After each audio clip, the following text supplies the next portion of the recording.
Rewind and Digress is a FakeShem.net podcast proudly presented by Viewlorium. Alternative movies, alternative streaming, totally free at viewlorium.com. Greetings, Starfighter. You have been recruited by Rewind and Digress to hit pause on the now, track back to one of our favourite films, shoot the shit, and defend the frontier against Zur and the Kodan Armada.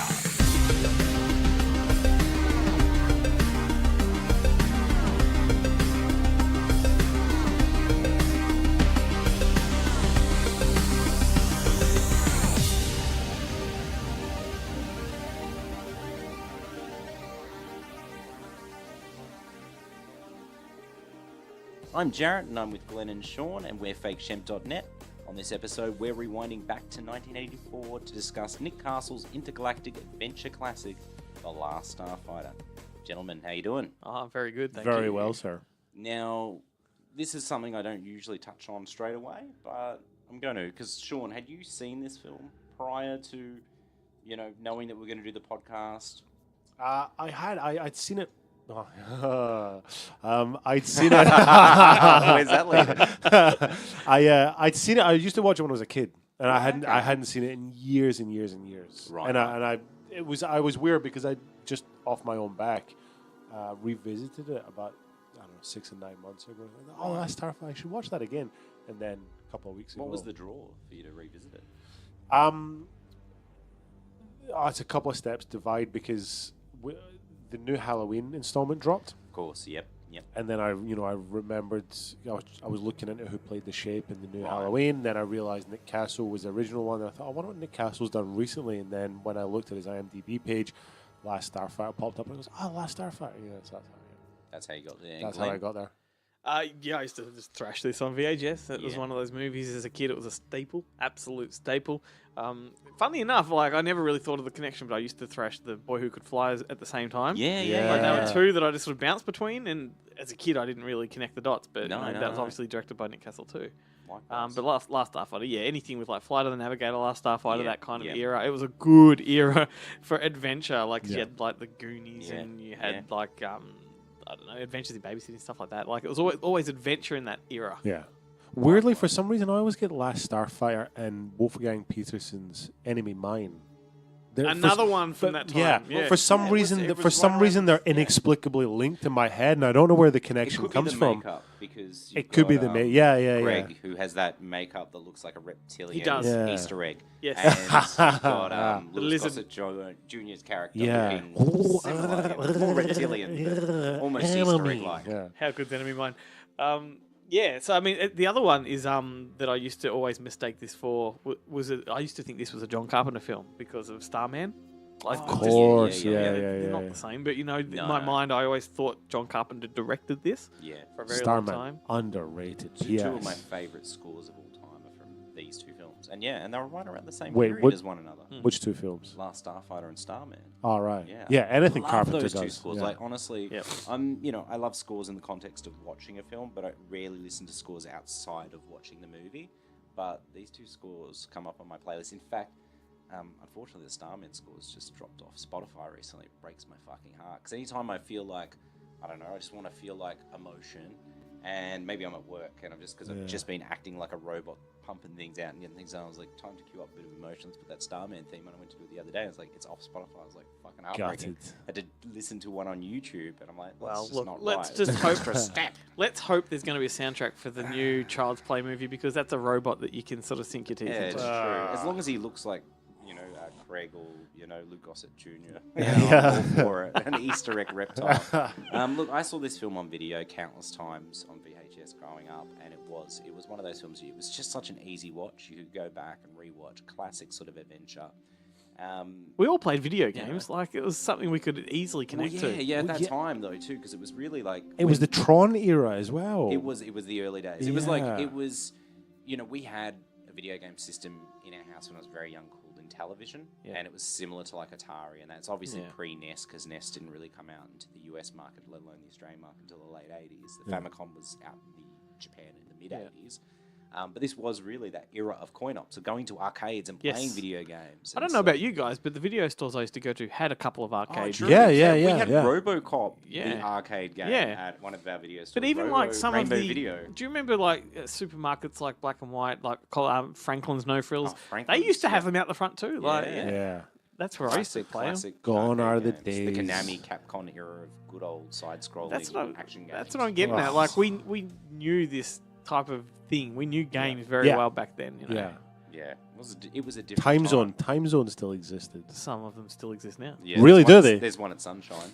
Is there really? It is like the shopping centre or marketplace that time forgot. Shut Yeah. And up. I think there's one in Knox. This is Really? all Victorian, mind Yeah, you. this is Yeah, this is People in I don't know, Vancouver won't understand. yeah. It's just basically an arcade. Yeah. An arcade full I of. love arcades, but last time we went to the movies, I think we were there about 40 minutes early. I said to Danny, it's like, oh man, I'm fanging for a game of Daytona. Hopefully they've still got it there. I'm We walked fanging. in and I had a look around and I was like, you know, I'm fanging for a fanging for a game of Daytona. How often do like that? That's something that I say. Fuck a weekly. mung down on this one. Yeah. But you know, I walked in there and I kind of went, you know, times have changed and I'm old and I'm conscious of the things around me. I was like, people don't wash their hands and they've been touching these Oh, games. I mean, Hey, they Danny- never did, dude. They yeah, never no, did. I know. And now I'm conscious of that. And I was like, no, maybe I don't want to play Daytona unless I've got like some Hand like, sanitizer. sanitizer, you know, to God, I clean everything love- down. Have you been to the arcade at Crown Casino? Is that the? Oh, is that the one that's arcade? done- It used to what's be it like called? Blackout or Galactic something like No, that. no, Circus. Galactic Circus. Yes. It's on the car park level. It Yeah, is it's phenomenal. in the new section in the bottom you level. know or where we something? go to Yeah. screenings? Yeah. It's just below there. Yeah. Right. Sort of more towards the, I guess, the south side. I don't know. Right, yeah. But I went in there about 2 weeks ago. I was there for a screening, and I parked on that level. I thought, fuck it, I'm going to walk in there. I was like a kid in Candyland, man. I was like, I have to yeah. come back here with some money. What is it? What does it cost these days to play a game? Don't know. Because it Don't used know. to cost $2, But like a get $2 this, coin. they have a store, which I thought was like a candy store. And I'm like, oh, Yeah. we can get some cool shit here. And I went in there. Drugstore. This is in the arcade, right? Right. And I realized what it is. It's the prize store. So it's, Oh. it's Oh, like they're walking- still giving the tickets. You give them the tickets, and each, because I'm looking for the prices, like, I want some of those. What's the price? And then it says 20 tickets. I'm like, Right. oh my God, this is where you walk in. You got to when go and earn them the old. So you fashioned gotta, way. yeah, you got to you earn them on can't the buy games. any of that stuff. You got to Yeah. win it. But it's a Right. shop.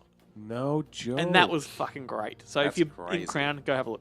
There's like there's been these sort of bars that have popped up over the years where they're aimed at nostalgia sort of core.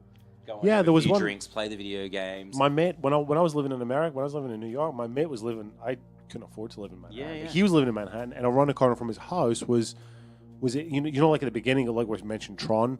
Yeah. The beginning when Jeff Bridges is playing the game and everybody's crowding Little around corner him. store arcade. Yeah, Yeah, that arcade. yeah. One of those arcades opened up around the corner from my mate's house. Like in the And- movie Arcade. Yeah, and it was thumping. It was thumping all the time. Yeah, Just people yeah. drinking beer and playing like old Yeah. school video games. And it was so much fun. Yeah, it was that's so right. much fun. I think one of the first places when I think I was in Brooklyn, and I saw it and I was like, what? Like, I knew that they had one at Crown back in the day. It was actually on the same level as the escalators in the cinema, and you could go in there and I have remember drinks that, or yeah. whatever. I remember But it was that, a bit yeah. flash, But the like old had school an dirty upside down game. arcade. There was like one in Brooklyn. I was like, fuck, this is like a dirty old arcade, but it's aimed at hipsters. hipsters. And, Yeah, they yeah, want to yeah. go and have a drink and play games. It's fucking rad. Now, obviously, there's a ton of them in Melbourne. There's one in the city. There's one in. I was in Fitzroy. one 2 weeks ago Yeah. playing darts, electronic darts, off my face. Right. Well, Playing firstly, electronic look, I darts. want to say, look, I'm very happy with myself because I managed to throw in another Pune reference. But secondly, Yeah. that was the best digression That we was have a had massive- yet. The earliest, I think, the earliest one we've had, because we haven't even touched on the synopsis. Well, of can the I get movie. right back to one thing you said at the start? Yeah. You said, I don't normally do this. What were you referring to? Oh, just jumping straight into the first watch thing, because I was going to Ah, talk right. about a bit of other stuff, but I was like, nah, fuck, I really need to know, when did Sean see this film? Was this? 'Cause Why? sometimes Yeah, why? Because that's Well, because the we did Electric Dreams and Oh, yeah, of Eggs, course. same era, Yeah, yeah. and then and you loved it. after Electric you Dreams. watched Was, it. I think, I've actually spoken about Electric Dreams since then on another podcast because I'm just like, oh my god, I fucking love that film. You know what so I watched much. recently? The Hotspot. First. Oh yeah, you did for the I first watched time. it and then I realized I think I've seen this movie before, but it didn't matter because it had your lady in it, Virginia Madsen and Jennifer Connelly. bearing all. But a really good neo noir. Yeah, but outside of the the obvious appeal. Virginia Madsen. It is a really solid cool film. It's a real slow Dennis burn. Really Dennis cool Hopper. film. Have you seen it? Good. Yeah. Dennis Hopper directed it. Really solid. Just Best, trying to best I'm just dollar trying I to, ever spent at Cashies. I'm trying to think about your first comment when we asked if you'd seen Electric Dreams. I think you just saw it and you said it's fucking charming. Yeah, it is. It's really, it is exactly because it was. It's such a charming little film. I really fell in love with that film. So, Last Starfighter, Jared, take it Last away. Starfighter. So one of the other things I remember, growing up. Okay, sorry. Can I wanna stop? Just digress while, a bit more? just while we're talking about video stores, did you see the article in the Herald Sun last week? And it was the Herald Sun went to Frankston, right? And Frankston, for those that don't know, Frankston's a bit of a reputation of a hellish suburb, and there's still one video store left, and it hasn't changed since back in the day. It's still a Civic Video, still does Mad Mondays, new releases, $2, Wicked Wednesdays, all that kind of stuff. And it was in the Herald Sun. It was the video store that time didn't forget. It's still gangbusters, it's still going great guns. It's because it's on a tourist gateway down Through to the peninsula, probably. And people going on holidays, on caravans and whatnot, don't have any kind of paid TV. Because it's actually the location of it's about a 3-minute drive from my parents-in-law. So whenever I go to my parents-in-law, I always swing past and grab some X rentals on the way through. Anyway, I just thought it'd be it's there's very few left, and it was mentioned in the Herald Sun the other day. 2 digressions. Yeah. Okay, so back on topic for the Last Starfighter. The other thing I remember, having watched the film countless times on video growing up, was the book and tape. You know those books and tapes they used to release, and it was like 24 pages. They Turn the page. Yeah, down. we could hear the sound of the chimes. Yeah. And I had this, so I used to thrash that until we Mate. started bootlegging I don't- videos at home. Yeah. So this was my Right. way to relive the movie, was to listen good. to the tape. and read Digression the number book. 3. What books did you have Oh, like that? man. I had The Black Stallion. Right. That was a great one. Do you remember Sparky the Train? No. Okay, well, we won't talk about that No, one. you're Sparky, the guy down at the pub. He's no good. Yeah, he's not a train. Yeah. I had Mary Poppins. They were great books. You should see Sparky on ice. It's terrifying. Good, nice. That was good. I had a few of the Disney ones, like Oliver and Company, Lady and the Tramp, and I had a couple other weird movie ones that are odd that they did books and tape ones of, like Star Trek II, The Wrath of Khan. Yeah. I think I had Goonies, Revenge of the... I was going to say Revenge of the Jedi, Return of the Jedi. I actually had the Goonies one on a 7-inch. You Really? know? And so it was double-sided and, 6 minutes on the first side, 6 minutes on the second. Yeah, and I was never allowed to play it because I wasn't allowed to touch the turntable when I was Well, I was that about to Nice, say that, yeah. usually these are like a babysitting tool so the Totally. parents can leave the kid with the book, but this one makes you flip the fucking record. No, The totally. kid is allowed to touch I that. know, like a record needle? Jesus. I don't think I remember ever having one of the ones, the sort of short form ones. I think the earliest one I can remember was I used to have The Thief of Always by Clive Barker, which was one of Clive Barker's children's books. Yeah. Right. Still to this day, it's got my favorite opening line. Harvey Swick was swallowed by the great grey beast of February. And I always loved that And was it first just line. a book on tape? Or It was just a book on tape, but it Oh, didn't have the because ding, it I didn't had have the turn the Body page. Politic, funnily enough. Did you really? Yeah, I had that as book on tape. as What well. Oh, really? That's a bit. I mean, know, that's it was a bit pretty heavy going. but- pretty heavy going for a 6-year-old. Like, We know Taught who me a lot about our- sexuality. but- our old mate Mick Garris adapted that into a film. yeah, he did. Quicksilver Highway. Quicksilver Highway. Of course, Yeah. yeah. Actually, I think I got the X rental from your video store. Funny enough, how's that? Okay, so that was obviously another digression. Let's tell the people what the film's about, and in doing that, I'm just going to read the synopsis from the studio from Universal. It says, after Earthling Alex conquers the Starfighter video game, he's recruited by the alien Centauri to be part of an elite legion of fighters, leaving behind his trailer park home for the outer regions of space. Alex becomes the last hope for the beleaguered Star League and hundreds of worlds, including Earth. So, That's yeah. it. It kind of sums it up. It doesn't tell you all the subplots, but it's enough. It's basically just Wizard of Oz in space. What? No. Yeah. Okay, well, tell us why. Well, because like ordinary kid gets whisked away to an extraordinary place where he, becomes the prophesized ones, making friends along the way, and then overthrows the bad guy at the end. It's basically just the Wizard When of you Oz put in it like space. that. Well, I guess there's a lot of films that are probably. Yeah, I mean it's a hero template, Yeah. but yeah, I mean Yeah, like yeah, it's pretty explicitly the hero's journey. Right. If Never- only he had a never small any story. dog. He didn't have a small dog. That would have made the last Starfighter even better, I reckon. Yeah, it would have actually. He- Didn't he have a dog in the poster? No, just a whole lot of shit. Oh, you're just thinking carrying- of the peanut butter solution, which has a very similar No, definitely. I mean, standing there with his football he's and got everything, like everything under his shoulder, as if he's going to college. And like a whisk of which is magic. pretty much what it is. It's like a college sort of thing. Yeah. I've got all this shit, I'm going to college, but instead he's going out But of I space. reckon I've seen this poster half a dozen times or so in other films, like the totally. template. oh, for sure. It's a great poster. Do you remember It the is a peanut butter very solution where cool- it's the window? And he's got the huge hair looking out into the window, is it? Or something like that? No, it's not even from the film. It's just an image they've knocked Yeah, up. But this was he's for the got, video that came He's got out, his yeah? toys and dog beside him, and as he's looking up, and there's like the Right. whisk of magic. Right, yeah. No, All right, how many digressions is that? Should we take a shot every time? I Yeah, reckon. if it's Well, a this is going to drink, be a long if it's podcast. drinking game is going to be. I should probably forewarn, there is a lot of notes. So Glenn suggested I tell the people maybe to grab a coffee before, they start listening, and it's probably a good opportunity to pause and do so now. But I also said to him maybe they should grab a fucking thermos, because I've got 6 pages of notes on The Last Starfighter, so buckle in. Maybe an espresso martini. Yeah. Yeah. Start smashing An through them. X. Start smashing X. through them, and we'll try and bite our tongues Now, as long as we can. Sean mentioned, obviously, the director's Nick Castle, and this was Nick Castle's sophomore directorial feature following a film he did earlier called Tag, the Assassination Game in 1981 with Robert Carradine and Linda Hamilton. Now, was that just called Tag in some places, or did it always have that tag? Was that a tagline, or was that the title? No, that was a title. It was one of those really remember Tag, but extended not the rest. titles. Tag, the Assassination Game. It's up on YouTube if you want to watch it. Because I don't think it's actually had a disc release. Yeah, right. Funnily enough, Really? at least not locally. I don't think it's had a disc release in the States, but someone's uploaded it from a VHS rip to God bless YouTube, them. so you can have a look at it. But the same year that Castle did his debut feature, he also co-wrote the screenplay for Escape from New York with legendary John Carpenter, and those guys went way back. They were buddies from USC. Yep. They worked together on The Resurrection of Bronco Billy, which is a short film, which is the only film that Nick Castle actually has been a cinematographer on. Right. And they co-wrote that together also. But they'd have this working relationship. Like, obviously, like you'd said previous, that Nick Castle appeared as the Shape in the original Halloween. Yeah, he was Michael Myers. Yeah. And he would He's work a on a big few other boy. things with Carpenter over the years. Was he on Dark Star as well? He was, yeah. He was, I think he was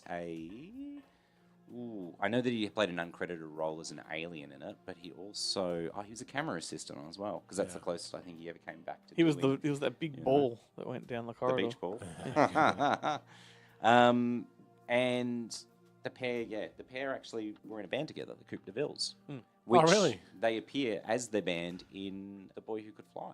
Oh, did So there they? you go. I Yeah, don't because they remember perform that. in the Yeah. film, which was I think it was in '86, which was the very same year that the Coupe de Villes would do the theme song for Big Trouble in Little China, John Carpenter's classic. Oh, wow. So good. It's pretty cool. Actually, and there's a cool story. When I saw John Carpenter play last year in October in LA, during the concert at one point, it was when they went to do the Big Trouble in Little China. Yeah. He does a call out to Nick Castle. Nick Castle's sitting in the seating above, so strolled over to have a little look at it because they put a spotlight on him and got up and waved. And he said to Nick, and made a crack about when are we going to do that reunion tour with the Coupe de Villes. I'm like, yeah, make that fucking happen now. Yeah, make that I happen honestly thought at that point tomorrow. maybe he's going to be led up to stage and just start busting out with the band. Yeah, playing. you're like the only one in the room that's pretty like cool. onto this. He's Yeah, like, I know what's going on. Everybody else in the It's room's very just like, who the fuck is Nick Castle? All they wanted to yell is, I love The Last Starfighter. All right, so that's enough look about Nick Castle. Unless actually you want to talk about your favourite Nick Castle film, which is probably going to be The Last Starfighter. Let's be honest. But I don't think I know any other Nick Castle well, film. he other did than- direct Mr. Wrong with Alan DeGeneres, so I don't know if you're a Didn't- big fan of that one. With didn't- Bill Pullman. Pullman in as well. Yeah. And didn't he come back into Halloween Resurrection? No, that was Rick Rosenthal. It was Rick Yeah, Rosenthal. He played yeah. the Shape as well, didn't he? No, Really? no, but Oh, he did no, direct, but he did direct- Halloween 2. That's what I'm thinking. Yes, Yeah, which yeah, is yeah. a funny point because when I touch on actors, which I'm going to I'm jumping the gun. That's all right. Jump away. Because the lead that plays Alex Lance Guest was in Halloween too, Yeah, right. and that was like his first feature film, and I think the only feature film between this and Last Starfighter because he did do a lot of TV stuff. He's pretty casual. Like he's got a nice. He's pretty. He's got a great boy next door Yeah, quality to him, he's- but he doesn't look like an 18-year-old. Like, That's does true. he? He doesn't No, look he like he's doesn't. just finished high school. He's waiting for that bank loan so he Looks- can get to college. Yeah, it looks like he's been He living looks in a like he's- caravan for the last 5 years. He does. Yeah. He does. No wonder he wants to get out of that fucking caravan park. But neither does Catherine Mary Stewart either. I mean, she was a year older then Lance, she was actually 24 when they shot this film, and she is playing an 18-year-old as well. Isn't that crazy? Yes. I mean, but given that this is what the young people look like in this town, then there's probably just something wrong with the water. I mean, they live in a trailer park. Who knows? Yeah, Wasn't she in Weekend at Bernie's? She She fucking was. Yeah, she was. Whoa. She was. Okay. And she was also Night of the Comet. Classic. And She was as well, wasn't what's she? the You're name- absolutely What's right. the name of that Penelope Spheris film? Gunfire? I don't know. Came before Wayne's World. Dude from that Charlie Sheen TV show. Dudes. Dudes, that's It was it. Dudes. Dudes. You're like the dude from it. I'm like, it was Dudes. Yes, Dudes. John Cryer. Yeah, John Cryer yeah, was in it. yeah. I watched it a couple of years back. Yeah, Yeah, right. Very punk rock, obviously, 'cause she did Suburbia and she did like the decline of Western civilization and that. Very Actually punk read an rock type article of about her movie. recently. Like, She's dead now, isn't she? I don't think she's no, dead, Penny is she? Marshall. Oh, Penny Marshall's Penny dead. Marshall's Yeah. passed. Yeah. Yes. Yeah. Poor old Good. Penny Yeah, Marshall. poor- Now they're fucking ripping off her concepts for films. Actually, she didn't write that film, did she? She just directed it. But He's anyway, referring to Little. we're we are. We're talking about Little. Another one there. What's the Another opposite of digression. big? Little. Ah, interesting. Clever. You Clever. say you like what I did there? It was very I obvious. did feed you the line. You did feed me the line. So the Last Starfighter. The Last Starfighter was written by a chap named Jonathan Patel, and this was his first feature screenplay and arguably his best. He did go on to write a film the following year, My Science Project, which is a pretty cool film, but it's no Last Starfighter.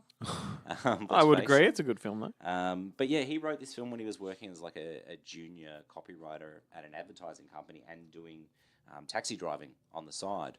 And he was inspired because on his lunch break, he walked into a video game arcade and saw a young kid playing like one of the games, and he was reading like The Once and Future King at the time. And he thought, oh, what if we were to combine those two? Yeah. And turn it into, this kid that's playing the video game that unlocks the high score that allows him to, travel somewhere to, save the galaxy instead of taking Fuck, the all this sword out of time the I thought stone. he'd seen The Wizard of Oz. I know. Yeah, totally. Hey, does that mean The Wizard of Oz ripped off The Once and Future King It by might have. I don't know. T.H. White? But yeah, so that was the inspiration. I mean, obviously, it's not an entirely new concept, but in that context, it's quite original. Yeah. Oh yeah, I mean, like, please don't get me wrong. Like, No. the hero's No, journey. please rip on my favorite film. No, I'm kidding. It's not my favorite, but it's my favorite. The Nick Castle. the hero's journey's typical. Classic, It's like it's Beverly Hills Cop. It's Lord of the Rings. It's Star Wars. Did you it's- just put it's- Beverly Hills Cop and Wizard of Oz in the same? They're exactly the same film. I missed the banana and the tailpipe gag and Wizard of Oz. But no, I'm kidding. No, but tell me, please explain why. Because I know I believe you, but I just want to hear it because that'll be awesome. I can't tell if 'Cause I'm I'll being never be serious able or to. not. No, because now I'll be watching Beverly He Hills Cop, totally, and I'm like, he totally Wizard of looks Oz. like he's taking the It piss. does look like he's No, taking I'm the Mickey. genuinely Like, But I'm interested. genuinely. I want to hear it. Either way, I want to hear it. want to hear it too. well, because I mean, like the stock standard hero's journey is protagonist living an ordinary life in an ordinary place, Right, being but wants to Detroit, wants to get out. It's Beverly Detroit, Hills. or it's Hobbiton, or it's Do you remember Kansas. Dorothy's drug addicted best friend at the start? But then, No, but then I there's don't. there's Beverly Hills Cop. there's No, I don't. But I believe there's a director's cut, yeah. and maybe it's in that one. and Dark then Horse. and then there's a call to action, which is Gandalf knocking at the door, or it's the tornado that takes her to Kansas, or it's winning the video game. Right. Then he gets to an extraordinary world that's been oppressed by a dark force, which is he gets from Hobbiton to Middle Earth. Middle Earth has been oppressed by Sauron, or she gets to Oz and it's been oppressed by the Wicked Axel Witch, arrives. or Axel arrives and Right. it's the drug dealers. Yep. Then they make alliances along the way. Axel, it's the two goofy partners. Taggart. Taggart and Rosethorn. yeah. Is it Rosethorn?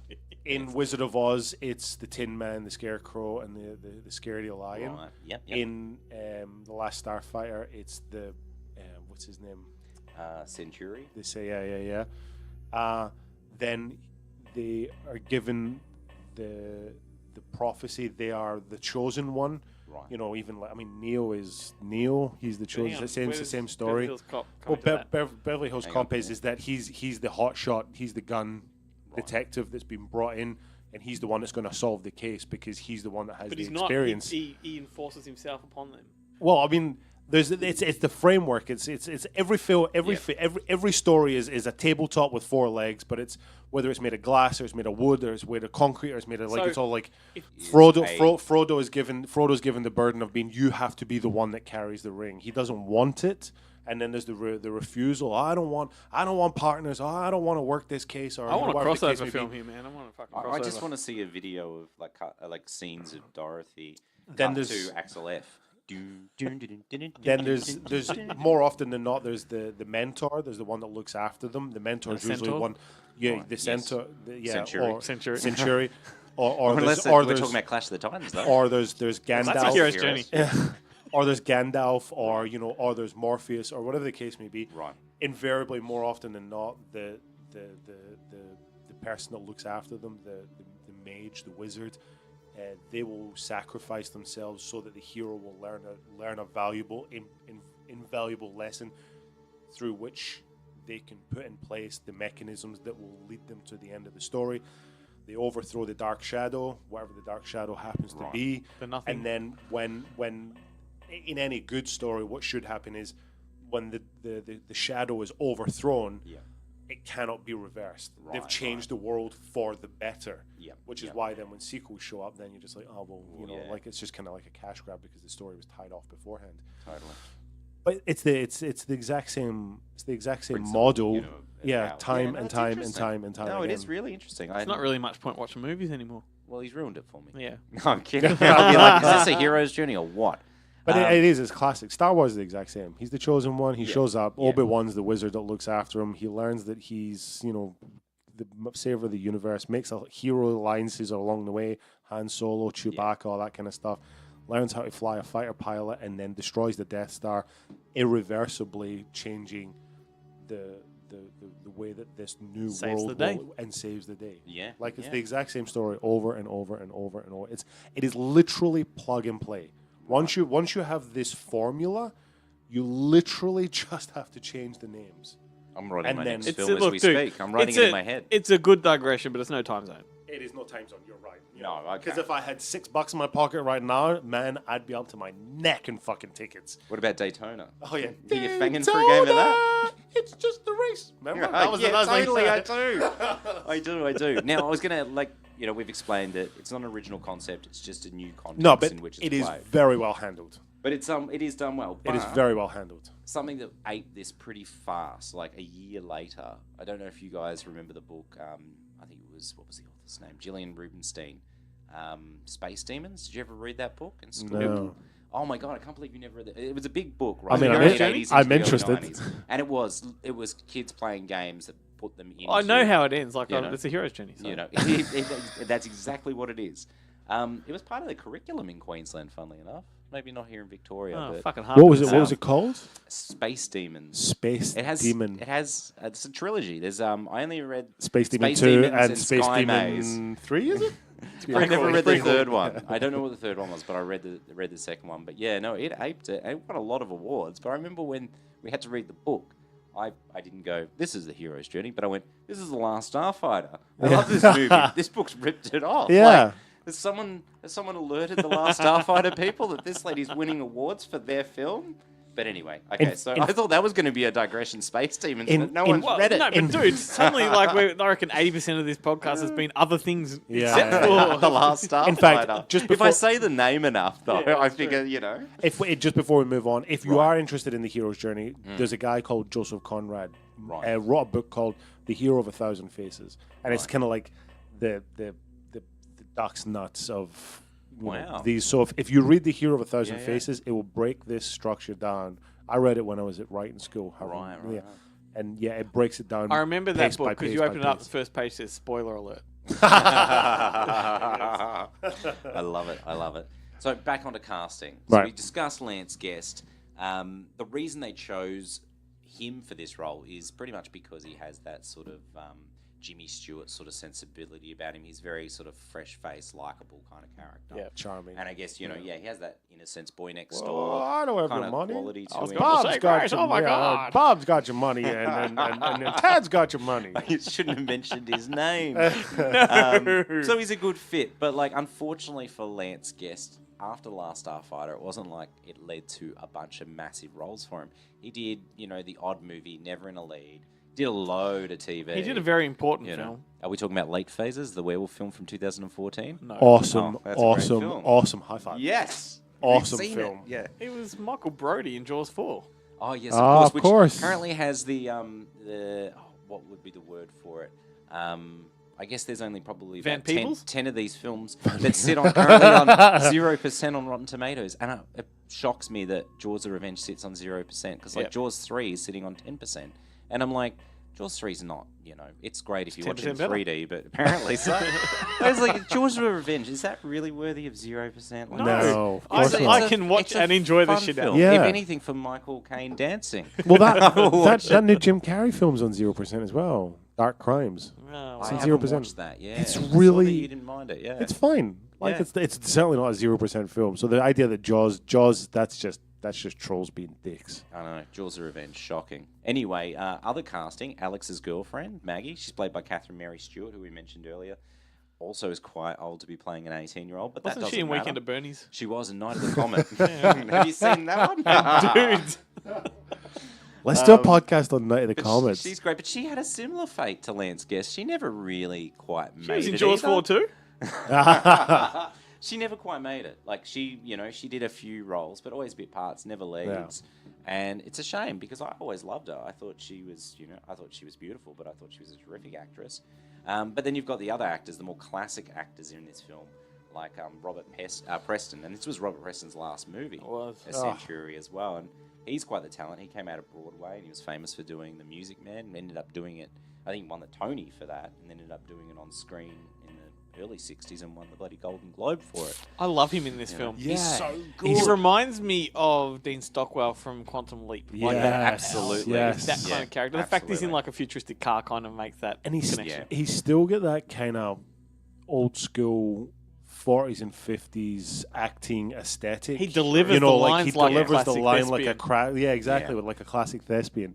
He's a really likable character. I mean, he has that traveling salesman And he doesn't feel give a about fuck. him, but he's like great. he's carefree. Yeah. True. You true. know, everyone's going like, "Are you sure this kid's got it?" What? Yeah, he's like, oh no, yeah, yeah, he'll be fine. He sent them out everywhere, and it's like, you weren't supposed to send them to Earth, to find it. He's like, oh no, we need to be saved, so But it's like I'm going to cast a it's- wide it's- net. It's almost like he can make the most mundane dialogue feel as though it's been perfectly scripted, like Yeah. just the way he delivers Yeah. the lines. His delivery is, oh boy, He's very controlled. great. Well, yeah. we put it on Earth because he's terrific. And then the only other actor I want to mention is Dan O'Hurley, who plays Greg, the Easter egg reptilian co-pilot that Alex is sort of saddled with. I had a funny feeling though. The other guy, the evil guy, the bald guy. Yes. He's been in other things too. Now I haven't done Yeah. any research to back myself up. I haven't done any notes on him. 6 pages, and I haven't even mentioned him. Oh mate, all right, we'll forget about that. I wanted to mention though, he's got that laugh about him that that I don't want to do it because I've got a cough at the moment. If I do that, I'll be in fits for quite some time. But he's got that really old man kind of Gravelly. kind of laugh, and Raspy. it feels like the kind of laugh that was ripped off by the actor Robert Llewellyn, I think it was, who plays Crichton in Red Dwarf. Yeah. And Oh, some of yeah. his characteristics in that laugh feel like they're directly ripped from this film. Like, look, there's nothing supporting No, dude, it, it's just that hero's journey thing. you Like know, it's just well, easy. that's They're all all it the comes same. down to. All the same. All it comes down to, and you might know Dan from RoboCop 1 and 2, plays the old man from OCP. So under know that me? makeup is the old man. Really? Yeah, that's it. He always seemingly plays a villain, except for in this movie. Like, he plays a bad guy in so many movies. Halloween 3, Season of the Witch, another Carpenter connection. He's the villain in that. See his he eyes plays, light up there? Cochrane. He's the villain in that. So Yeah, there's right. another one. This whole universe all What was the revolves name? around the Halloween What was franchise. the name of the thing you work for in RoboCop? OCP. Yeah, you know me. Yeah. Are you down with OCP? Viewlorium is the place to stream cult movies for free. Like, I'm talking mutated sharks, megastorms, Ozploitation, low-budget indies, and shit tons of other stuff. Viewlorium boasts a huge selection of the good, the bad, and the weird in between. Fakeship.net uses their service. Guilty as charged. Be rad like them. Viewlorium. Alternative streaming. Visit viewlorium.com. Like, right now. You too can go on your very own hero's journey, and it all starts with Franchised, the other show that we do on FakeShip.net podcast. We're now into series 2, and we're calling it Franchised U2. If you're listening to this, then you know how to find it. Just backtrack through the episodes to whichever one floats your boat. Actually, hit them all up. They're super fun. The funny thing is, look, and if Jason Lively ends up listening to this, which I highly doubt because he's too busy pursuing projects at the moment, because we've seen him in so many films since Night of the Creeps and I'm going to hashtag, hashtag him. He's not, but I'm going to hashtag him. Look at him and look at Blake Lively. It's there's definitely some other blood in there. It's some better genes. I don't know. I'm not going to hashtag him. I'm sorry, Jason. The Toxic Twins, Toxic Avenger Part 5, the film that still hasn't happened, although there has been some discussion and rumours recently to suggest that it might actually be happening. The script is done, and it's all a matter of scrounging the money together, and that's sort The of script is done. The Well, I'm script glad That they wouldn't found have taken long. Yeah, I'm glad they found a spare 15 fucking minutes to get it out. Like, Franchise 2. It's the sequel to Franchise 1. And you can hear it on iTunes, Podbean, Spotify, Stitcher, and pretty much anywhere you find your podcasts.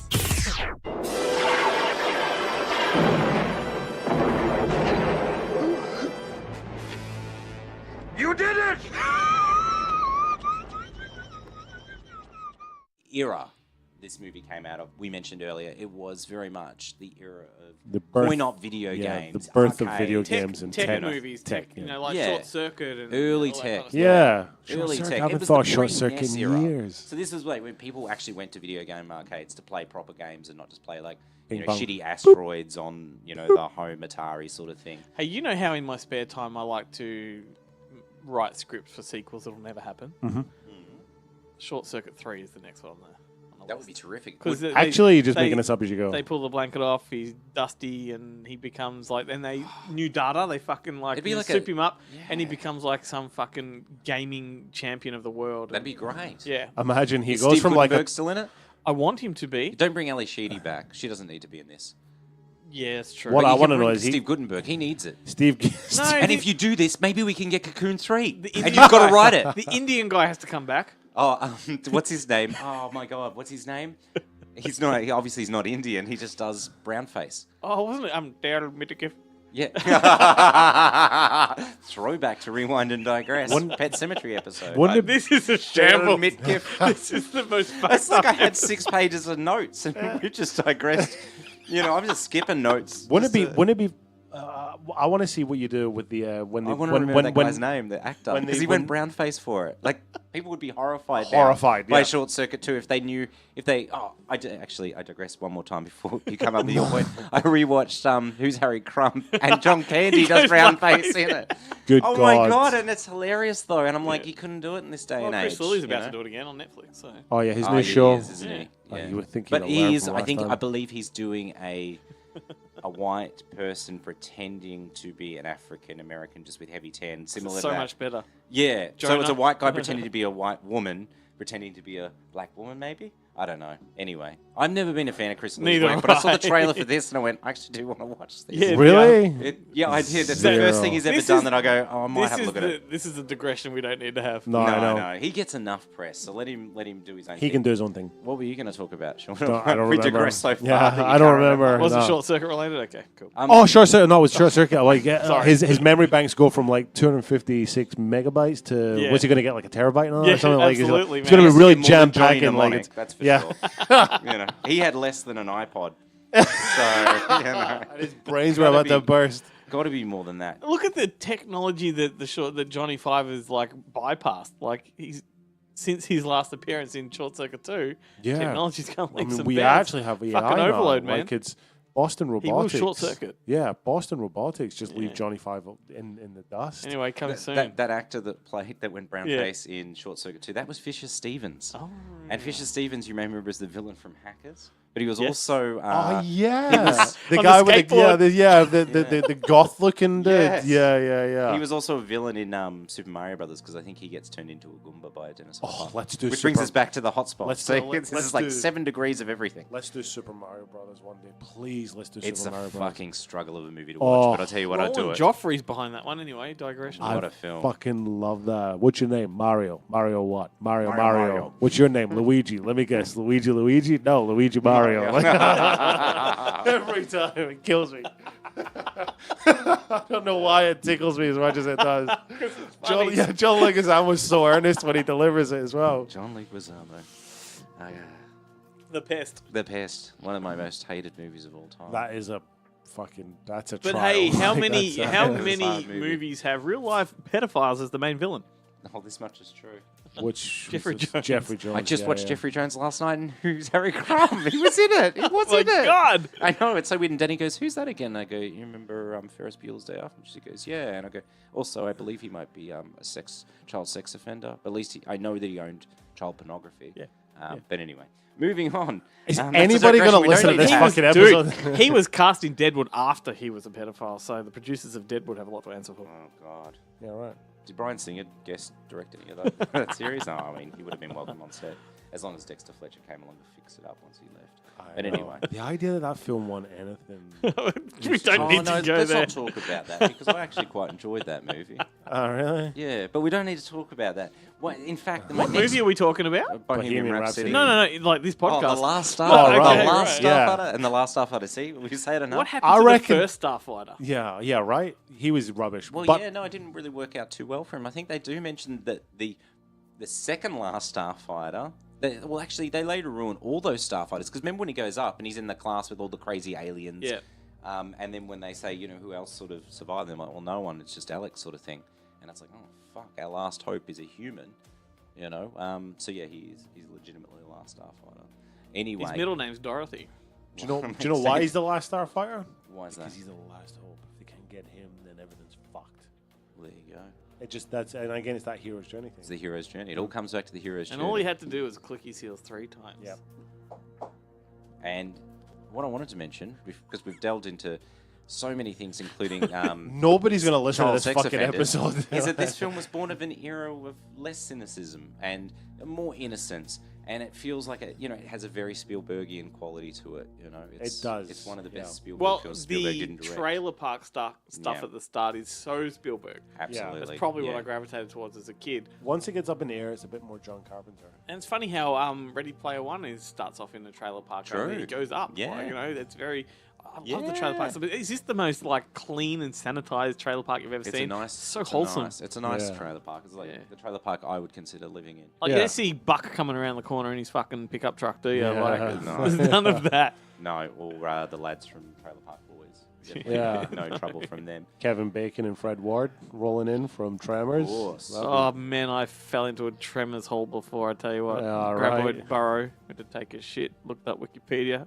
Was Game on there over. for 15 minutes. Yeah, game over. Are they making any more of those? 7. Of course they number are. Covered, Of yeah. course they are. Yeah. Of course they are. Vincenzo Natali directed a pilot episode for a new TV series Yeah. with Kevin Kevin Bacon. Bacon. Yeah. And it got And dropped. it get Did dropped. they end up releasing that No. pilot out just so people could see it? There's footage of it on YouTube. I don't know if it's the whole Right. Yeah, episode, I don't but think they the whole should. episode. Maybe number 7 when it comes out will have a special feature in it. Who's directing number 7? Don Michael Paul again? Probably, but He doesn't is- matter because Michael Gross is coming back. He is caning up fucking sequels just now. He's like one of the go-to guys. Him and Royal Rain, those two are just Do you- banging at sequels. Do you want to talk about Last Starfighter at all? Well, I don't know. Well, The Last Starfighter. So I was going to touch on Spielberg, the fact that Spielberg and Castle would actually collaborate at one point in time because they, I think it was Nick was co-wrote the story concept for Hook back in 1991. That didn't pan out so well. Rings a So bell. they never worked together again, unfortunately, until Spielberg saw fit to rip. Well, no, he didn't really, because it was based on a book that probably ripped Once- off from The Last Starfighter. That book would have ripped off from The Last Starfighter because it's a whole pop culture book. Yeah, man, and I wonder if the cars in that car sequence in Ready Player One, where they're all about to take off, there probably does have Centuri's car in has there. to be. Anyway, that's a discussion for another time. Production design. You were talking about the fact that it's the neatest looking trailer park this Yes. side of God knows where. It was originally scripted to be set in suburbia, but they thought the trailer park setting was more like a microcosm of sort of society because it had those mini communities. And you're that more sort of likely thing. to have an arcade machine, Of course, like yeah. right there. Yeah. And it also gives the protagonist an excuse to want to leave. Yeah, yeah. 'cause You know, it- like it if he's just living, if reinforces he's how small yeah, town that exactly. place is. Keeps it very central too. So you've got when they all go to the lake and he can't go because he's got a fucking Silver Lake, yeah. Yeah. Yeah. Yes. Yeah, but not the Silver Lake. No. California, although it was shot in California. So actually, they shot some near the Griffith Observatory in that too. And I was like, oh fuck, that's amazing.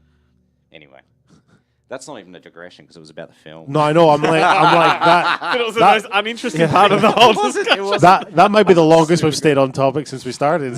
But the trailer park and its design, obviously quite simple, and I think that's good because it's a stark contrast from Rylos and anywhere else in outer space. So it's a good differentiation. Ron Cobb was the guy that was the production designer on the film. This was the first foray for him to work with CGI, and it was his idea to kind of do it.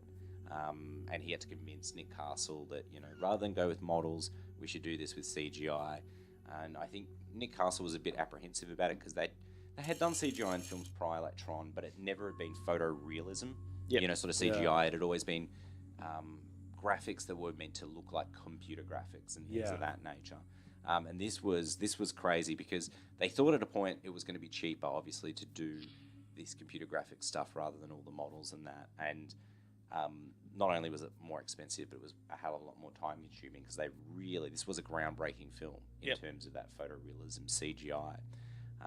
Apparently it was like 50 times more complex than any CGI that had ever been done in any film prior to that, which is pretty cool. And the computers they did it on, these supercomputers, this Cray XMP computer, had never been used for this sort of thing before. It was used for military defense, and they were basically run by like MIT students and things like that. Yeah, right. It's pretty crazy stuff. There's a documentary on the Blu-ray that's absolutely worth watching called Crossing the Frontier. It delves into the whole production design and how they did these effects and how time-consuming it was and how the release date was creeping up and they were going to make it and then all the breakthroughs that kind of happened in that time. You can watch that documentary for free on YouTube. So, what's it called again? Crossing the Frontier, the making of the last Starfighter. It's pretty cool. It's a 90s documentary, so it's 4:3 and it's got a real 90s look to it. It's like our model's Lance Guest with a beard, like, look at me, I'm 10 years older. And then he leans against a video game arcade machine and going, hey, remember these things? Because obviously we had Super Nintendos by that point in time. But it is a really cool I can't doco. help but think that the film would be just that bit more charming if they'd gone with the models. And I'm always for practical and models and stuff, but I think because this film there was nothing quite like it at the time. No, I get that. I kind of find the charm in that. And I look at it and I'm like, it looks so good, but it doesn't at the same time. There's an in hindsight, knowing what we know now and how far down the line we've come, there's a naivety in the productions of the special effects. Well, there's now an when you innocence watch in it behind the scenes and digital realization and they show you that first pass of the effects, that's what this feels like. It does, totally does. Before it's like, here's like the rendered object, but we've added no detail to it. Yeah, there's absolutely no texture, no nothing. But I love that about it. I love that too, the contrast of the fact that you have all this really cool prosthetic makeup effects in the movie, and then you have all that sort of early gen computer generated imagery. Plus, he's essentially living out the computer game. So the fact that that sort of kind of ties in. It's almost nicely. like he's in the computer game, even though he's not. And the special effects, because touching on those practical effects, like there's a transformation sequence with the beta unit that's played by Alex, which is actually what I didn't mention when we talked about casting, is that Lance Guest does play Alex, but he also plays the beta unit. So he plays dual characters in this film. The beta unit being the duplicate kind of copy of him that's on Earth, so no one's, where's Alex gone? He's just spending a lot of time in his bed being weird. And he does a killer job of it as well. But those particular scenes with the beta unit were things that kind of came in later. They only had like one scene, but tested really well that they went, that beta unit stuff kind of keeps the tone light and, engages the audience, gives it a bit of humour. So they went back and shot more of that, which meant that Lance Guest, who had been working on another film, had a haircut. They had to put a wig on him, which does look weird. See that, and he was sick the entire time they did these reshoots. So there's bits where he's like just trying not to sneeze and that, but it kind of looks good because it just looks like he's like a little android. Well, how about that scene when, before he's fully developed, they find him in the bed? That's fucking rad. Gasping for air. It's terrifying. Terrifying. I know. Terrifying. I loved it as a kid, but it was one of those few scenes that I could talk to other kids about that they'd seen because I used to love makeup effects in movies. And it genuinely had given kids I knew nightmares, and they'd be like, "That's so scary." And I'm like, "Oh no, but like you can watch it because you're allowed to watch it. That's cool though. You should see the other stuff." American Werewolf in London. It'll change your life. Yeah. All right. Surprisingly, we're fucking gunning through this. We are 47 minutes. Good we God. are really gunning through it. Okay. Are we? Well, We've been at it for nearly an hour, and you've spoken covered about one the page. movie. Yeah. I'm right down on my notes. Like I'm right because a lot of the stuff I've just thrown into conversation. Yeah, it's worked gotcha. better. So another thing I really have to, mention, and I probably did. Actually, I did right at the start of the podcast. The score, because I said it's one of my all-time favorite scores. In fact, I love the score more than I love the movie. And every time I hear the score, it sends sort of like tingles up my spine. Yeah, and yeah, I have such a love. There's a That I recognition. want to watch the movie as well. Yeah. It's great. It's hopeful. It's anthemic. There's something really beautiful about it. And it's a score that was put together by Craig Saffin, who was a composer that Nick Castle had worked previously with on Tag, and the pair would go on to work on some later films together. Nothing like The Boy Who Could Fly. They wouldn't really rework with one another until the mid-90s, until the Ellen DeGeneres film Mr. Wrong and the Damon Wayans comedy Major Pain, the fucking classic. Oh Major my Pain. goodness. Good God. Yeah, it's weird to think Nick And Castle business is good. so that score I mean, you can tell there's elements about it that are very John Williams. I mean, it is a very John Williams score, but Yeah. even very Star Wars. Or It's very you 80s. know, it's very 80s, but it's just pure magic. And he performed the score with like 100-piece orchestra. It's just, I don't know. It's just something Glorious. else. I love it. And that one is on YouTube if you want to. I don't know. I don't think it's on Spotify either. So The amount of times I've had to do you can that as jam well. it on YouTube. Tangerine Dream is all over Spotify, and yet, for my money, the best soundtrack is For the Keep, Michael Right. Mann's Yeah, 1983. And I got to go to YouTube every single time, and it drives me effing nuts. I have to go to YouTube. I don't know why. It's Yeah. just a pet peeve. I'm going to go to YouTube Well, for it sucks content. too if you're in the car, because then you've got to keep the video kind of playing. So if you minimize that window, it Yeah. just cuts out. If there's anybody listening who deals with YouTube, I mean, all I want in life is just the ability to close the screen down and still have YouTube play. Is that Yeah. possible? I Is that think it possible? is. I think they've got a Why don't paid, you- if, why don't if you you've got just- a paid subscription, I think it does allow you to do weird things like that. Yeah, but I'm not going to pay for that No, bullshit. I'm not going to pay for that. I'm not going to pay. either. What do I look like to you? Fucking money bags? Come on. Yeah, that's crazy Why talk. don't you just rip it? Well, that requires a bit of work, doesn't it? Yeah, I mean, like, I don't have I any love it, music but I saved don't to my, know. I have one album saved to my No, phone. no, at the off moment. Everything else I YouTube. stream. Off YouTube, extract the audio. You never heard that from me. Yeah, but then I'd have to put it on something Then else. you have to put it through another I just program. wanna And stream like, it. I just oh want my to god, like. it's such I know, fucking hard we're just getting life. so Yeah. lazy now. I I was do like- tell you though, the Mutton Birds. I want it on demand, and God damn it, I want it now. The Mutton Birds did a cover of Blue Oyster Cult's "Don't Fear the Reaper" for the Frighteners, and I fucking love that cover. That is that a great cover's cover. not on Spotify. The cover that's on Spotify is one from their greatest hits, which is a shitty cover. And yeah, I've got on CD single. It's in a box somewhere that I'm not getting to anytime soon. So yeah, I have to play that off YouTube all the time. Who can I believe wanna that we've listen to had that conversation on this podcast twice? Well, the Frighteners, we it. did a podcast on it, and I reckon you flashback to like 2015, something like something that. like that. Back when the podcast It would have been was an shit. anniversary. It would have been like a 20th anniversary of the movie. Look, I'd say the theme of this movie for me is believe in yourself. You wanker. No, I genuinely think it is. It's like when Alex almost quits, saying that he's just a kid from a trailer park, and Century responds, if that's all you think you are, that's all you're ever going to be. And, I just like the score. I find it just inspiring. Not that I ever think that I'm going to be, blasting any aliens into Galactic, but honestly, I think that's a beautiful message. I think it's a nice message. Yeah, I It's mean, part of the particularly, hero's but journey. yeah, it is. I mean, but it is. It's like that's the lesson that he needs to learn in order to vanquish the evil. Yeah. And that's whatever the lesson is, it's invaluable to the mission. But What lesson did Axel learn? I don't know. Well, Hey, just because it follows a template doesn't mean it follows a template well. Like it's I think it was that they got shit so much better in Beverly Hills than back in Detroit, because he finds himself back there another 2 occasions. yeah. Yeah, we're hoping for a 4th. Which make up PS? to make amends for the 3rd. Wait, I finally watched part 3. So remember last time I know, when we recorded confused. 6 You're months like, ago? You're quite a fan of 3, aren't you? And I'm like, what? Yeah. When did that leak? I 'Cause, finally got around to watching it, Right. and it wasn't horrendous. No, well, I'm I mean, a fan like, of it it's- for different reasons. Like, I love it, but It's fine. not for yeah, I generally like comedies that aren't funny as well. No, I'm kidding. I mean, I'm like fucking with you. it's fine. Like it's fine. It's got some moments. Well, for not sure. not in the context of like the 1 and 2. franchise. Yeah, the it's not series, nearly as cool as part 2. But it's a God train rest. wreck of a movie, but it's fun to watch. Did It's we fun to cover watch. that? No. No, I thank God, because I was thinking, I don't remember us covering that franchise. You don't want to? No, I do. Don't get me wrong. No, absolutely. I'd love to. But I was just thinking, fuck, is my memory that bad? yeah. Because I know that we've talked about it quite talked to- yeah, extensively on yeah, other yeah. podcasts then, which is hilarious. Look, guys, favourite scene from the film?